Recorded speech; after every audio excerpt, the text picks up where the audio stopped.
ఆయనే కామెంట్ చేశాడు, దళితుల్లో పుట్టాలని ఎవరైనా కోరుకుంటారా అని అన్నాడు. ఇంకంతకన్నా ఆయన సిద్ధాంతం ఏమని మనం చెప్పొచ్చండి? స్థూలంగా చంద్రబాబు నాయుడు అనేవాడు దళితుల్లో పుట్టిన వాళ్ళందరూ తక్కువ వాళ్ళనే ఫీలింగ్ అని చెప్పేశాడు. అంటే తక్కువ జాతిలో ఎవరైనా పుట్టాలా అని కోరుకుంటారా అన్న ముఖ్యమంత్రి మమ్మల్ని ఎలా పరిపాలిస్తాడో మాకు అర్థం కాదా? నువ్వెన్ని కపట నాటకాలు వేసినా, ఎన్ని సినిమా షూటింగ్లు పెట్టినా, ఎంతమందితో నువ్వు ప్రచారం చేయించుకున్నా, నీకు అనుకూల మీడియాలో పుంకాలుగా రాయించుకున్నా, నువ్వు కొత్త వేషాన్ని వేసుకొని వచ్చినా నువ్వు మాత్రం పాత సీసాయే. నువ్వేమీ మారలేదు, నువ్వే మారే ప్రసక్తి లేదు. ఈరోజు నేను 74 ఏళ్ళ వయసులో నువ్వు మారుతావంటే ఎవరు నమ్ముతారు? ఇదంతా కూడా పబ్లిసిటీ స్టంట్గానే.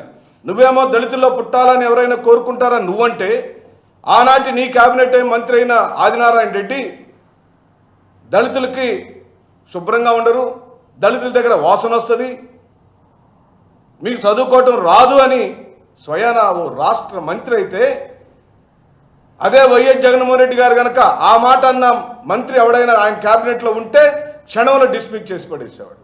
నువ్వెందుకు ఆదినారాయణ రెడ్డిని ఆ రోజున డిస్మిస్ చేయలేదని అడుగుతాం వైఎస్ఆర్ పార్టీ.